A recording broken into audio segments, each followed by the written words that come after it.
people, I believe you're doing great and I welcome and appreciate your presence in Kuku's study lab. Last 2 years में अगर हम comparative exams के paper patterns को अगर हम study करें तो उनकी स्टडी से एक चीज़ हमें समझ आ जाती है कि जो डायनामिक्स हैं एग्ज़ाम के वो चेंज हो रहे हैं। अनलाइक ट्रेडिशनल पेपर्स, जो करंट पेपर्स आ रहे हैं या जो आजकल पेपर सेट हो रहे हैं, उनकी जो नेचर है, उनका जो सब्सटेंस है, वो ज़्यादा इंक्लाइन करता है टुवर्ड्स रिसर्च ओरिएंटेड स्ट्रेटजी। और इस स्ट्रेटजी के अंडर एस्पिरेंट्स को ये चाहिए कि वो कंप्रिहेंसिव रीडिंग और रेफरेंस की तरफ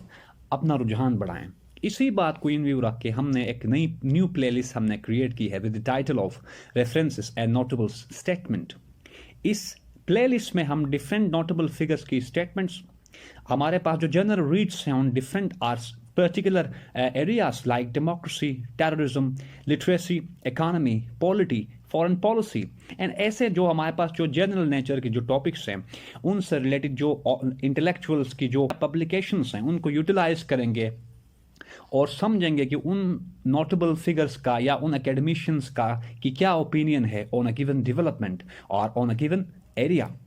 सो आज की इस सिटिंग में जो हमारे पास रेफरेंस है या जिस बुक को हमने अपना रेफरेंस बनाया है या हमारे पास आज की इस डिस्कशन में जो सेंटर ऑफ फोकस है वो फ्रैंकिस फुकुयामा है। आप लोगों को पता है कि फ्रैंकिस फुकुयामा वही पॉलिटिकल साइंटिस्ट है जो कि जिसने एक 1990s में एक एंड ऑफ हिस्ट्री के नाम से एक बुक ऑथर की थी। इसकी जिस बुक को हमने आज कंसिडर करना है उसका टाइटल है, book title trust, the social virtues and creation of prosperity. अब अगर इस बुक की हम बात कर लें या इसका जो क्रक्स या जो कंटेक्स्ट हमने एज रेफरेंस यूज करना है वो है importance of trust between governors and the governed. इस बुक में फ्रैंकिस फुकुयामा लिखते हैं कि trust is the building block for aspiring states to consolidate democratic process. एक स्टेटमेंट ये है। दूसरी बात, इसी बुक में फ्रैंकिस फुकुयामा एड डिपेंडेंसी या किसी कंट्री की जो एक डिपेंडेंस एक्सटर्नल जो असिस्टेंस पर जो डिपेंड करती है कोई कंट्री, डिपेंडेंस का जो फैक्टर है उसको एक्सप्लेन करते हुए कहते हैं कि जो डिपेंडेंस है किसी भी कंट्री की, जो रिलायंस है ऑन एक्सटर्नल हेल्प जिसको हम बाद दफ़ा एक्सट्रानियस सपोर्ट और असिस्टेंस भी कहते हैं, उस डिपेंडेंसी की वजह से जो ट्रस्ट का एलिमेंट है between population and ruling elite of that country, वो डिफरेंस और वो जो हमारे पास फिशर है या जो गैप है between governors and the governed ones, वो एग्जासरबेट होता है, वो ब्रॉडन होता है due in part to the presence of dependency of that country on external helps for economic and physical needs.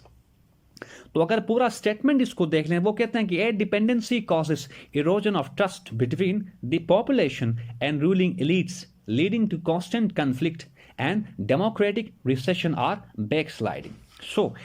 Fukuyama की इस बुक जिसका टाइटल मैंने आप लोगों को शुरू में मेंशन किया, trust, the social virtues and creation of prosperity, इस बुक में फुकुयामा दो चीज़ों की बात कर रहे हैं। सबसे पहली बात, importance of trust between citizens and ruling elite. दूसरी जो हमारे पास दूसरा जो सब्जेक्ट है इस बुक का या जो दूसरा एरिया है जिसको हम एज रेफरेंस यूज कर सकते हैं in order to substantiate our argument on a given subject or topic, वो ये है कि क्या हमारे पास इश्यूज हैं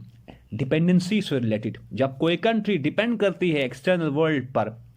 फॉर इट्स फिजिकल और इकोनॉमिक नीड्स, तो उस डिपेंडेंसी फैक्टर की वजह से उस कंट्रीज को कैसे चैलेंजेस का सामना होता है। तो इस बारे में फुकुयामा लिखते हैं कि ये जो डिपेंडेंसी का जो फैक्टर है वो ट्रस्ट डेफिसिट को एग्जासरबेट करता है। ट्रस्ट डेफिसिट किन के बीच में,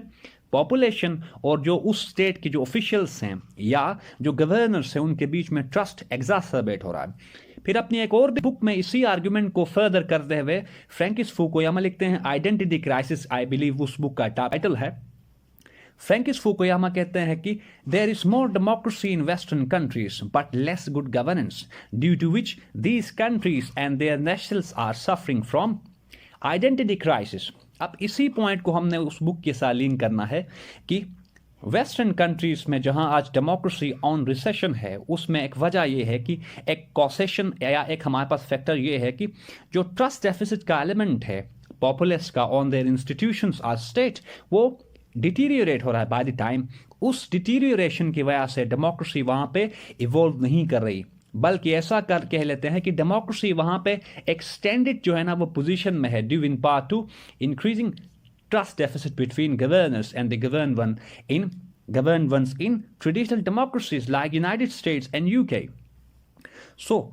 आज की सिटिंग का हमारे पास क्रक्स ये है कि हमने इसमें बात की कि फ्रैंकिस फुकुयामा की बुक जिसका टाइटल है trust, social virtues and creation of prosperity,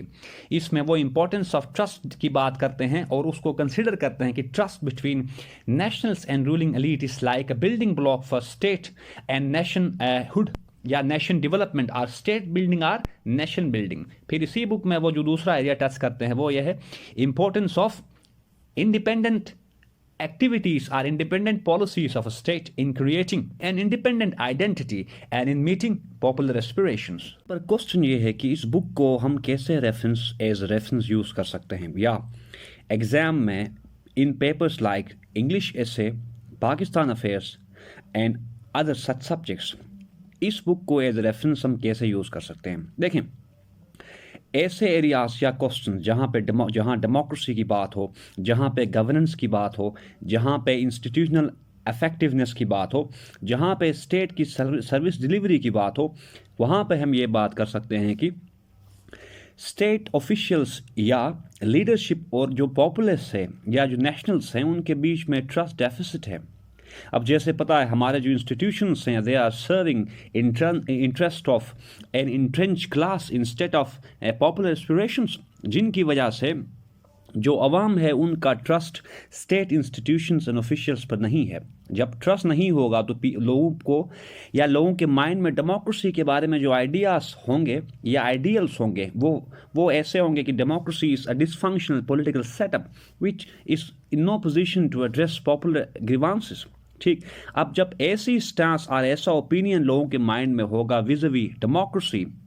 तो उस केस में जो इलेक्शंस होंगे पाकिस्तान में, उन इलेक्शंस का जो टर्न आउट होगा या हमारे पास जो पॉपुलर पार्टिसिपेशन होगी वो कंसिडरेबल नहीं होगी। अब जब पॉपुलेशन इलेक्शंस में पार्टिसिपेट नहीं करेगी तो उस केस में जो टर्न आउट होगा वो पॉपुलर एस्पिरेशंस को रिप्रेजेंट नहीं करेगा। ठीक, तो फिर इससे मुराद ये है कि डेमोक्रेसी या जो इलेक्शन का जो प्रोसेस है उसके रिजल्ट में जो political party winner as a winner appear होती है वो popular aspirations and popular demands को रिप्रेजेंट नहीं करती। So democracy in that case will not be a representative form of democracy, rather एक ऐसी डेमोक्रेसी होगी जिसको हम पॉलिटिकल साइंस और इंटरनेशनल रिलेशंस में कहते हैं it's just an electoral democracy which doesn't represent popular aspirations. ठीक, तो ऐसे आप आर्ग्यूमेंट को बिल्डअप कर सकते हैं और इस बुक को एज ए रेफरेंस अपने पेपर में यूज कर सकते हैं आप लोग। So this is all for today, people. If you got any confusion related to this topic, please let me know about your issues through your comments. I will address them in my next lecture. Thank you very much.